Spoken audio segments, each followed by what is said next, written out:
He rescued a silent tribal girl and was chosen as her spirit-bound mate. She lay helpless beneath the mesquite trees, her wrists bound tightly to a branch above her head, the rough bark scraping her skin raw.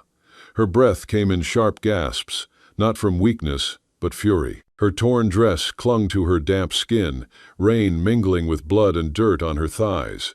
Yet her eyes, dark as obsidian, never looked away. Not from the men, not from their sneers. "Feisty little thing," one of them laughed, fingers curling around his belt buckle with vile intention. Another spat near her face. The third stood back, licking his lips, eyes half-lidded in anticipation. They thought her broken. They were wrong. Silas Reed sat atop his horse, rainwater dripping from the brim of his hat, rifle steady in his hands.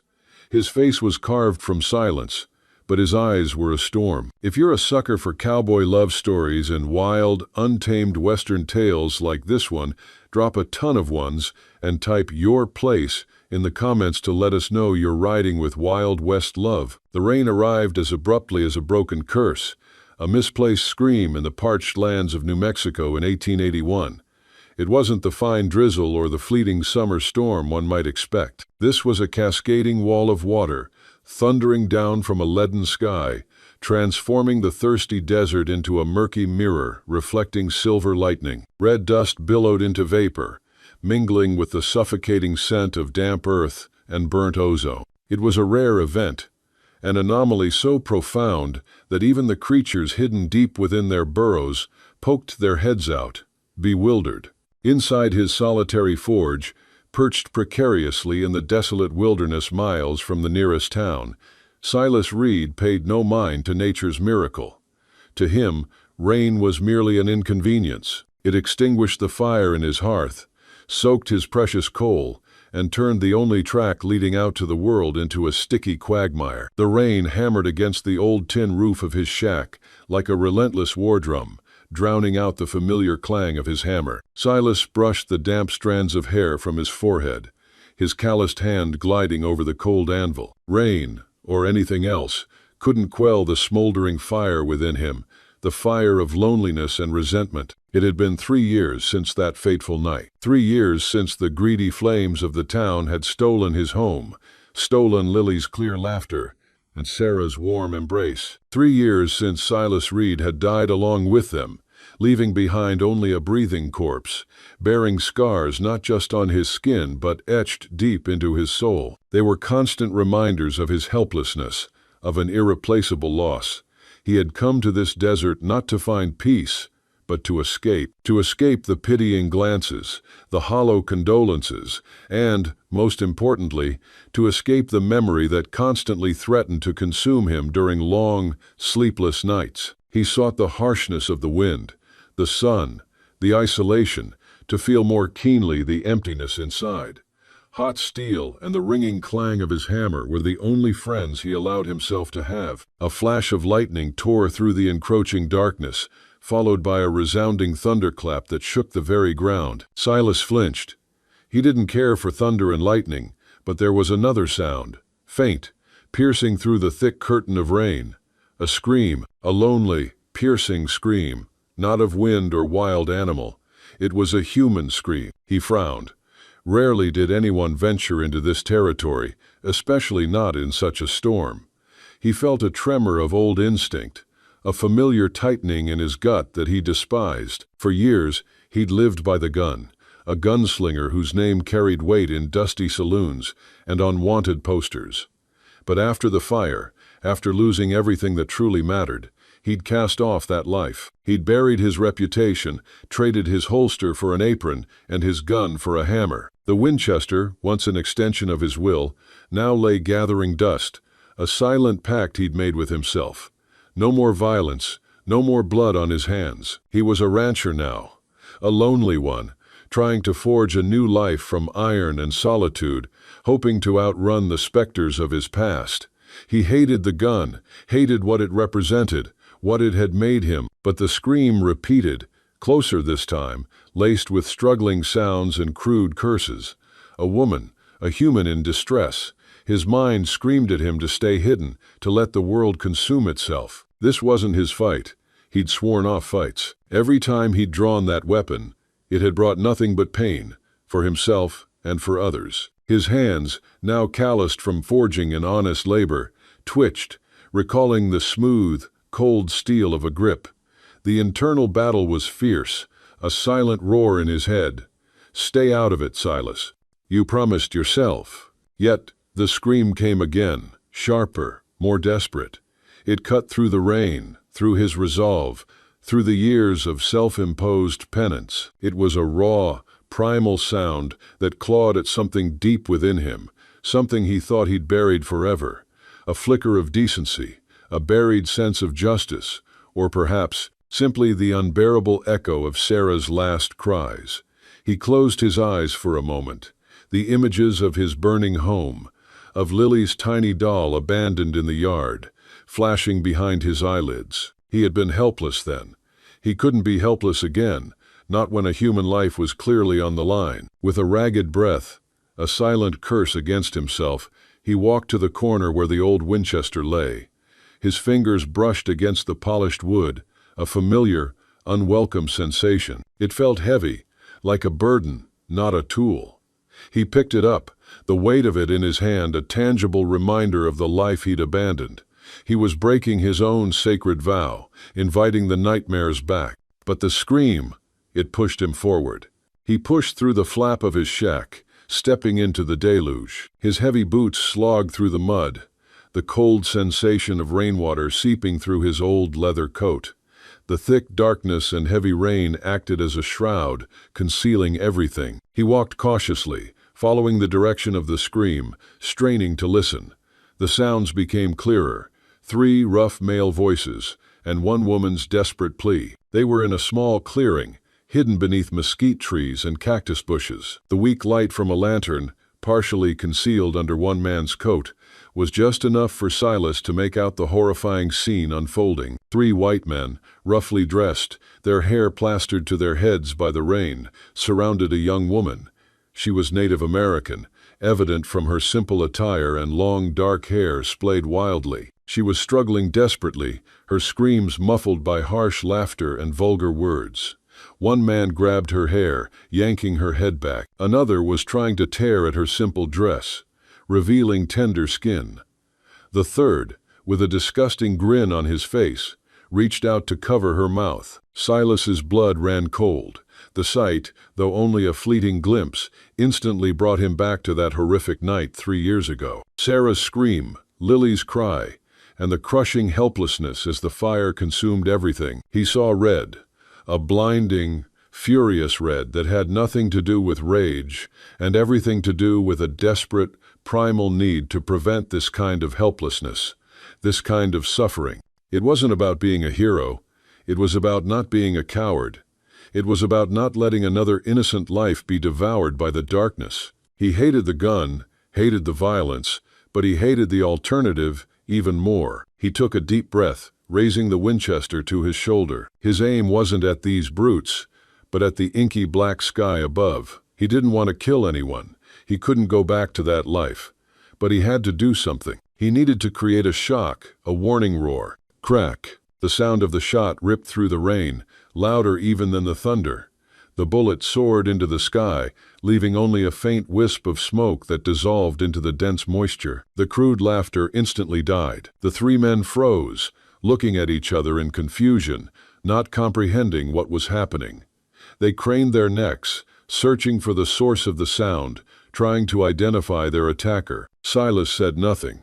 He stood there, his gun still pointed skyward, a vague dark silhouette in the pouring rain. He hoped the shot would be enough to scare them off, to spare him from having to do something worse. But these devils weren't easily intimidated. They were accustomed to operating by their own law of the jungle. The man who had been attempting to silence the girl roared in anger, pulling out a bowie knife and lunging straight toward Silas. He was utterly fearless, only madness in his eyes. A flicker of pain crossed Silas's eyes. He had tried. He had truly tried to avoid this. But now the enemy was charging, the knife glinting dangerously. He had no choice. He couldn't let him get near the girl. With a wave of self-loathing rising within him, Silas lowered the rifle, aiming directly at the charging man's leg. Crack! A pained grunt escaped the man as the bullet struck his thigh. He stumbled, collapsing into the mud, his knife flying from his hand. Blood began to spread on the damp ground. Silas felt a sharp jolt in his soul, as if a poisoned arrow had just struck him. He had broken his vow. He had added another bullet to his ledger, another stain on his life. The familiar sensation of self-disgust welled up, colder than the rainwater. The other two men, now utterly terrified by Silas's cold precision, looked at their comrade writhing in the mud.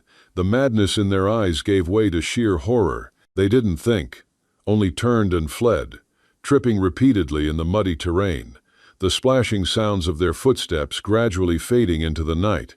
Silas didn't pursue them. His purpose had been served. Whether they lived or died no longer mattered. The young woman, now just a trembling, sobbing heap on the ground, gasped for breath. She no longer screamed, only choked sobs escaping her throat. Rain poured down on her small body, drenching her hair and torn clothing. Silas lowered his gun, letting it hang loosely by his side. He stepped closer, each step heavy with the weight of his choice. The gun felt like fire in his hand. The girl looked up, her dark eyes wide as they met his. In a flash of lightning he saw a large bruise on her temple and a deep cut on her arm. Her face was smeared with mud and tears, but her eyes, those eyes, held no gratitude. Instead, they were filled with profound pain, fear, and a deep, bottomless despair. She didn't say a word, just stared at him as if he were a phantom conjured from the darkness and the rain. Silas stood there, drenched, the cold from outside unable to quell the turmoil within. He had saved her, but at what cost to his own soul? He had broken his most solemn vow, pulled back into the very life he desperately sought to escape. As he looked at the fragile girl, an unwelcome, dangerous thought stirred within him. Perhaps the past wasn't something you could simply outrun. Perhaps, sometimes, it just caught up to you, in the form of a desperate scream in the rain. The next morning, the rain had subsided, leaving only heavy droplets clinging to leaves and the damp red earth. A thin mist hung over the valley, like a mysterious veil shrouding the freshly washed land. Inside the blacksmith's shack, the smell of hot metal and coal yielded to the earthy scent of dry herbs and damp soil. Silas sat by a small, flickering fire, staring at the girl. She had fallen asleep on the old leather blanket he had given her, her breathing even. The wound on her arm had been bandaged by him with clean cloths. Her face, no longer smeared with mud, revealed delicate features and the wild beauty of the desert. Silas didn't know her name. He also didn't know where she came from or why she was out there alone in the storm. He only knew he couldn't leave her, even when his common sense told him that all troubles began with unwanted interventions. The silence between them, stretching through the night, was not comfortable but an invisible wall. He was too accustomed to solitude, and the presence of this young woman, even motionless, made him uneasy. As dawn broke, the girl stirred. Her dark eyes slowly opened, looking directly at Silas. There was no scream, no panic, just a quiet, probing gaze. Silas responded with a curt nod, then pointed to the water and food he had prepared. The girl understood. She sat up, her movements somewhat reluctant, then accepted them. She ate slowly, small bites, her eyes frequently glancing at Silas. She didn't say a word. Silas didn't press her. He was, after all, not a man of questions. It wasn't until she finished eating that the girl softly opened her mouth, her voice hoarse but clear. "Ayani." Silas frowned.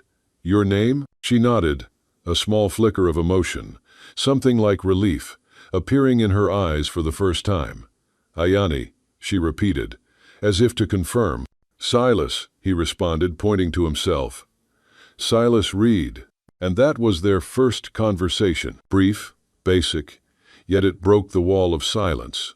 Silas tried to ask her more, about where she came from, about those men, but Ayani just shook her head, her eyes distant again. The fear was still deeply etched within her, clearer than any physical wounds. He didn't press her further. Anyway, he wasn't a man for questions. Time passed. Another day, then another. Ayani slowly recovered. She didn't leave, and Silas didn't send her away. A strange, unspoken arrangement. She helped him with small chores around the forge, starting the fire, fetching water, picking up scrap iron. She worked in silence, sometimes humming strange melodies Silas had never heard, tunes that seemed to blend with the desert wind. He remained gruff, taciturn, but sometimes, when he was absorbed with a piece of hot metal, he would catch Ayani's gaze on him, not fearful, but a quiet, deep observation, as if she was reading something hidden deep within him. One afternoon, as Ayani sat outside, her eyes turned towards the distant red rock hills, where thin plumes of smoke rose from native encampments. Silas was sharpening a knife, the metal screeching dryly. Ayani suddenly stood up, her eyes wide. "They're coming," she whispered, her voice filled with apprehension. Silas looked up. He heard nothing, but Ayani's instincts seemed far more acute. Just minutes later, figures began to emerge from the western horizon. They were Native American warriors, riding bareback, adorned with feathered headdresses and carrying spears. They weren't coming from the direction of the town, but from deep within the native lands. There were about 10 of them, all armed. Silas's heart tightened. He immediately grabbed his rifle. This was their territory, and he was an intruder. But as the mounted group drew closer, something peculiar happened. They didn't attack. When they saw Ayani standing by Silas's forge, they immediately stopped, their eyes filled with a mixture of surprise and reverence. They didn't look at Silas with hostility, but with a strange caution, almost deference. Then, to Silas's utter astonishment, an older man, seemingly the leader, dismounted. He wore a large feathered headdress, with a wrinkled old face and sharp eyes. He walked directly to Ayani, paying no mind to Silas. "Ayani," he said, his voice deep but full of authority. "You have returned." Ayani nodded, her eyes welling up. "Father," Silas realized instantly. This was Ayani's father, and that meant this man was the tribe's chief, a significant figure in their spiritual system. Chief Tanabe, as Silas would later learn, was the keeper of ancient rituals, the voice of the ancestors' spirits. Tanabe looked at Ayani affectionately, then his gaze shifted to Silas. This time, there was no judgment or hostility, only a profound look, as if he was reading history in Silas's eyes. Silas tightened his grip on his gun. He didn't understand what was happening. Tanabe looked up at the sky, where gray clouds still lingered. "Rain," he said, his voice a whisper. "The rain called your name, and it called this man's name." He turned to his warriors, who remained silently mounted. Then he pointed to Silas, a solemn gesture. "This man saved Ayani in the rain," Tanabe declared, his voice echoing through the quiet space, broken only by the wind and the gentle patter of raindrops. "It is a sign. The ancestors have spoken. Their spirits have been bound by the rain, by the will of the Great Spirit." Silas stood frozen. Bound spirits? He was bewildered, looking at Ayani, then back at Chief Tanabe and the native men. He was a gruff blacksmith, a pragmatist who didn't believe in magic or spirits. He believed in steel, in the undeniable reality of life and death, in scars that could be seen and touched. What Tanabe had just said sounded insane, an ancient superstition. Silas mumbled, trying to deny it. I just helped her." Tanabe shook his head, his eyes full of understanding. "It is no accident, white man. You came here in the rain we have prayed for through 3 dry seasons. You reached out to save the one called by rain, Ayani. She was the rain healer, the one chosen by rain."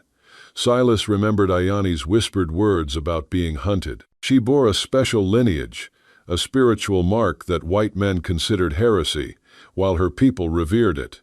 He had unwittingly stumbled into the middle of those 2 worlds. Chief Tanabe stepped closer to Silas, his gaze scrutinizing. "We cannot attack one whom the ancestors have chosen to bind spirits with our daughter. That would be an insult to the Great Spirit." He turned to Ayani, a rare smile gracing his face. "Return to the village, Ayani. Heal your wounds. And this man, he will come with you. The ancestors have spoken." Silas was stunned. Come with them? To their village? He, a white man, one who had witnessed so much animosity between the two races, to be welcomed into a native village? This went against everything he had ever known. He wanted to object, to turn and walk away, to return to his familiar solitude. But when he looked into Ayani's eyes, for the first time devoid of fear and replaced by a strange peace, he didn't know why, but there was an invisible thread, a pull of some kind, keeping him rooted. He looked around, bewildered. The rain had completely stopped. The sun began to shine through the dissipating clouds, creating a mystical halo over the hills. The air was fresh, cool, and thick with the scent of damp earth. Perhaps, he thought, perhaps it was all just a grand coincidence. But deep within his scarred heart, where the wounds still ached, a strange sensation was stirring, a feeling that destiny, perhaps, had indeed knocked on his door in the form of a scream in the rain. And he, whether he wanted to or not, could not leave. Not now, at least. The rain had stopped just before dawn. The desert lay quiet, blanketed in wet ash and the scent of scorched mesquite. Silas Reed sat beside a dying fire outside his makeshift forge, his body heavy with the weight of the night before. His shirt clung damp to his back, sleeves rolled to his elbows, revealing a burn scar that wrapped around his forearm like a brand of something long left behind. His rifle leaned against the wooden rail beside him, never out of reach. Inside, wrapped in an old wool blanket, Ayani lay motionless on a cot. Her breathing was steady now, but shallow. Fever had gripped her during the night, the wound on her leg inflamed and angry. She hadn't spoken since he'd cut her free from that tree. Not a word, just her eyes dark, unblinking, like polished obsidian, watching him through the silence. That afternoon, as Silas stirred the fire back to life, hoofbeats approached. 5 riders emerged through the trees, Apache warriors, boughs slung across their backs, faces stoic and unreadable. The one leading them was a woman older, her braided hair streaked with silver, eyes deep as canyon shadows. She stopped at the edge of the clearing, scanning the forge, then locked eyes with Ayani. "Ah, yeah," she murmured, voice almost breaking. Ayani stirred, slowly sat up, her lips quivering. Silas stepped between them instinctively, but the woman raised a hand not in threat, but in reverence. She was Ayani's mother, and a healer. Maybe more. There was no shouting, no accusations, only a stillness heavy with meaning. Then her gaze shifted to Silas. "You brought her back beneath the rain," she said in slow, careful English. "You heard the call, even if you didn't understand it." Silas wiped soot from his hands and stood up. "She needed help," he said flatly. "That's all. No one sees Ayani in the rain," one of the younger warriors muttered, half in awe. "Unless the spirits guide them." Silas frowned. "I don't believe in spirits. I believe in doing what's right." Though the healer didn't smile. She only nodded once. "Then come with us. Let's see where what's right leads you." They took Ayani with them, no force, no protest. She glanced once over her shoulder as she rode away, then looked forward. Silas hesitated. Something inside him itched like a fresh scar. He saddled his horse and followed. The journey was long. They crossed dry gullies and wind-worn ridges, moved past stone arches shaped by time and sand. The sun cast everything in hues of burnt gold. Eventually, they reached the edge of a hidden valley where smoke rose in delicate spirals from low circular huts made of timber and earth. The spirit village. As Ayani dismounted, the hum of the village changed. Children stopped chasing one another. Women at the fire pits paused. Men stood tall, faces unreadable. She walked with dignity, despite the limp in her step. And when she reached the center of the village, a tall man stepped forward, taller than the rest, wrapped in a cloak of feathers and rawhide, eyes like thunderclouds. He said nothing to Ayani. Instead, he looked at Silas. "You brought the rain," he said, "and you brought blood. Blood of men who deserve to die," Silas replied stiff. The man nodded slowly. "But rain doesn't just wash away blood, it binds. When a man saves a woman marked by the storm, the spirits call it sacred. She is not just rescued, she is claimed. Silas took a breath. I didn't claim anything. I'm no prophet, no spirit chosen. I just pulled her from hell. You spoke with your actions, the healer said, stepping beside the chief, and the ancestors heard you. The next day, Ayani invited Silas to walk the village. He moved awkwardly between houses made of packed clay and timber. People watched, wary but silent. Children peeked from behind wooden fences. He helped repair a water wheel, showed a boy how to grip a blade without slicing his hand. Slowly, suspicion began to fade into curiosity. That evening, they sat by the river. The water moved fast, swollen from the rain. Ayani said little. The sun sank behind the cliffs in a blaze of orange and crimson. "Why are you still here?" she asked finally, her voice soft. Silas didn't answer right away. "Maybe because last time, I didn't get there in time. My wife and son died in a fire. I was 3 minutes too late. I've been trying to outrun those minutes ever since." Ayani looked at him long and deep. "You think saving me balances that?" He stared at the river. "Number. But it's a start." That night, Silas went to the chief's dwelling. The shaman greeted him with silence, then pulled back a worn hide that covered part of the wall. Behind it was a tattered map, edges singed, marked with symbols in both Apache and English. Dried blood stained one corner. 3 years ago, the chief began, men came with documents, maps, promises. They said they needed to survey, said there'd be no harm. We trusted one man. He gave them this land's layout. Silas felt his chest tighten. "That man was you, wasn't it?" the chief asked quietly. "I didn't know," Silas said. "They told me it was routine, that it was just to prevent conflict. They came with rifles, fire, chains. My eldest son died defending our water. That survey killed him." Silas stepped back. I never meant. Spirits don't care what men mean. They care what men do." The chief didn't raise his voice. He didn't have to. His grief was a presence in the room, as thick as the smoke rising from the ceremonial fire. Silas couldn't sleep that night. He sat by a stump outside the village, head bowed, hands black with ash. The wind whispered like old memories. He saw the face of his son, eyes bright before the flames took them both. He saw the blood on Ayani's skin, the way she hadn't flinched when death came close. Maybe the spirits hadn't chosen him to honor him. Maybe they chose him to test him or redeem him. At sunrise, he began to work. He cleaned the old grave sites, rebuilt the fences, hauled stone to mend a broken path. Nobody told him to. Nobody helped him. But every nail driven, every board placed, was one step away from the man who once handed over maps and walked away. That afternoon, Ayani found him sitting beside the memory tree, a trunk carved with symbols and feathers tied to its branches. She sat beside him, close but not touching. "If you could go back," she asked, "would you still save me?" He didn't answer for a long time. Then, finally, he turned. "I don't think I saved you," he said. "I think you saved me." Ayani reached out and took his hand, rough, scarred, reluctant.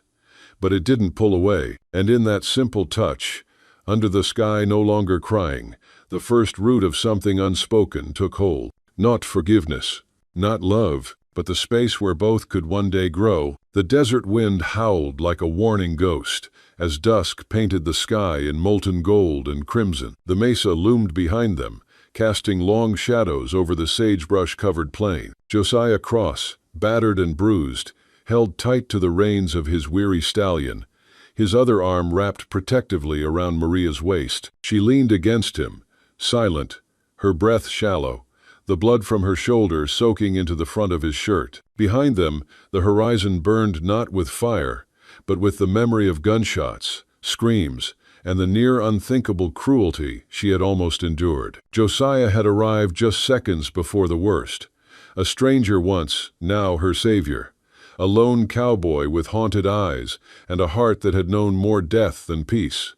But tonight, he had been something more. He had been the line between salvation and horror. They had ridden for miles without speaking, the gravity of what had almost happened hanging between them like the weight of a thundercloud. Only when the moon began its slow climb over the mountains did Josiah finally pull up the horse near a small ridge, beside a low fire pit half buried in dust. "Here," he murmured, sliding down and reaching for her.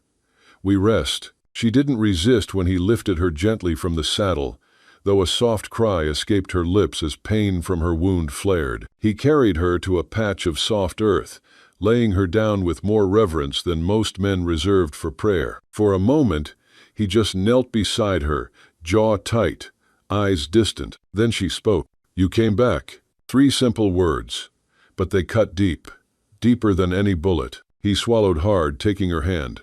"I shouldn't have left in the first place." She looked at him, her face pale but fierce. "Why did you?" Josiah sighed, running a hand through his dirt-caked hair. "Because I thought I was poison. Because every woman I ever cared for either died or suffered just by being near me. I thought I was saving you." Tears welled in her eyes. "And what about me? You think being abandoned doesn't wound? That being left alone in this cruel world somehow keeps me safe?" His shoulders sagged, the weight of guilt settling in like the desert cold. "I was a fool," he whispered. "And a coward." Silence stretched between them as the fire he built crackled to life. He tore part of his shirt to bind her wound, his hands gentle, movements efficient but shaking. She watched him work, her expression unreadable. When he finished, he sat back on his heels. "They won't come after us tonight. Not after what I did." "What did you do?" she asked quietly. Josiah looked into the fire, the flames reflecting in his eyes like visions from hell. "I let go. I stopped running from the devil inside me, and I let him loose. They won't be hurting anyone again." Lang, her breath caught, part horror, part relief, but mostly trust. He didn't glorify it, didn't justify the blood on his hands. He simply told the truth, the kind of truth you only speak in the wilderness, under the judgment of the stars. Later that night, as the fire dimmed and the desert wrapped them in silence, she reached for his hand again. "Tell me what you see," she said, voice barely above a whisper. He frowned. "In what?" "In me." He stared at her, truly stared, for what felt like the first time in years. Past the bruises, past the dirt and the pain and the fear, past the woman nearly broken. "I see someone who's stronger than I ever was, someone who deserves peace and love, and a life that doesn't involve looking over her shoulder." She closed her eyes, letting the words wrap around her like a blanket. "I don't want to be afraid anymore." He nodded. "Then we run. South, past the border, start over." She opened her eyes.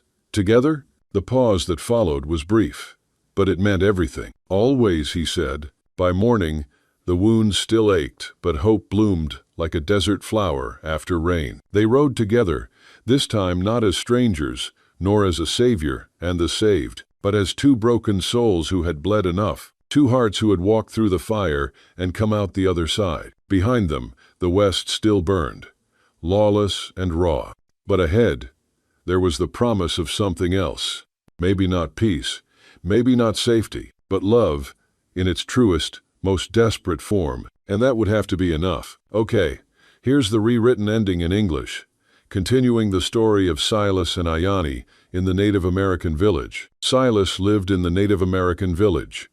His life, as a white man among the Apache, was far from easy. Although he was accepted for saving Ayani and deemed chosen by the ancestors by Chief Tenebe, pressure constantly weighed on him. Every curious glance from a child, every wary look from a warrior, reminded him that he was an outsider. He learned to hunt, to find water, to read tracks in the sand, but his own voice remained a foreign tongue amidst the ritualistic chants that echoed each night. Silas helped repair homes, sharpened dull axes, and taught the young men how to properly grip a blade. He strove to become a part of them, to alleviate the guilt he carried over the map that had led to the chief's son's death. He hoped these acts of atonement might wash away some of the stains from his past. Ayani was his only beacon. She didn't speak much, but her eyes always followed him, eyes that held no judgment, only deep understanding. Sometimes, sitting beside her under the moonlight, listening to the howl of wolves and the whisper of the wind, Silas felt a strange peace, one he hadn't known for 3 long years. Yet, that peace was always fragile. One afternoon, as Silas sat by the fire, Listening to Chief Tanabe recount ancient tribal stories, a young warrior named Kichi approached. Kichi was a skilled hunter, strong, and he made no secret of his envy and resentment towards Silas. "He comes here," Kichi said, his voice laced with contempt, with white man's tools, and carries dark spirits. "What has he done to deserve to be here?" Chief Tanabe simply gave Kichi a cold stare, but Silas knew those words weren't just the voice of one man. Many in the tribe felt the same. They saw him as the one who brought misfortune, the one who had indirectly caused the death of their kin. The invisible pressure bore down on Silas. He didn't belong here. His heart still carried the heavy burden of the past, and his mind still harbored the horrific memories of Lily and Sarah. One night, a fierce sandstorm swept through the valley. Sand swirled thick and blinding, obscuring the moon and stars. The next morning, when the storm cleared, Ayani awoke to find Silas gone. The blanket he usually slept under was still there, but he had vanished.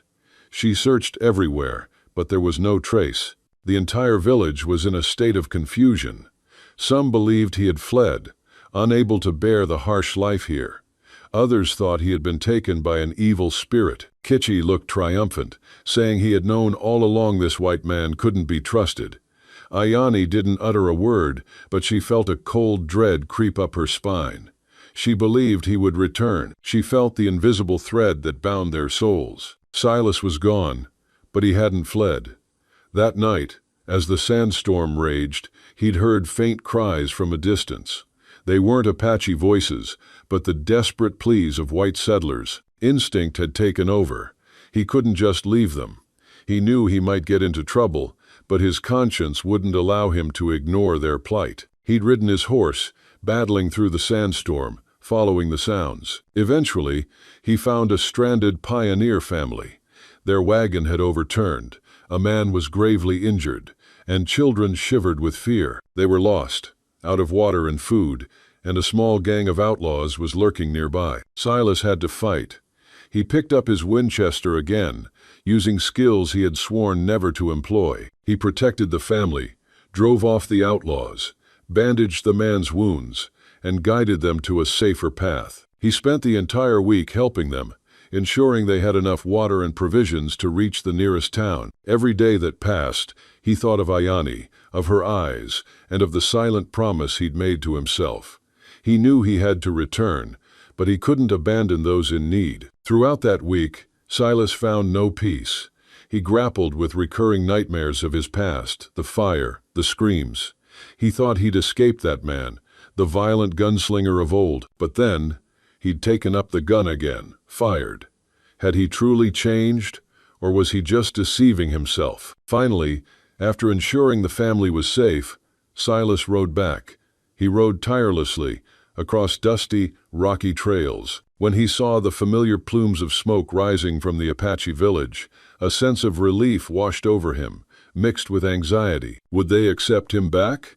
Or had he shattered the fragile trust they had placed in him? Silas returned at dusk, when the flickering lights of the teepees were visible. He was disheveled, his clothes torn, his face grimy with dust. As he entered the village, everyone stopped, staring at him. A murmur spread through the air. Kichi stepped forward, his eyes full of challenge. "Where have you been?" Kichi demanded, his tone accusatory. "You abandoned us. You are not to be trusted." Silas looked Kichi directly in the eye. "I abandoned no one," he said, his voice hoarse with exhaustion. "I helped those in need." He recounted his story, plainly, without embellishment or excuse. He spoke of the stranded pioneer family, the outlaws, and the necessity of his intervention. He wasn't seeking forgiveness, just stating the truth. Chief Tanabe listened in silence.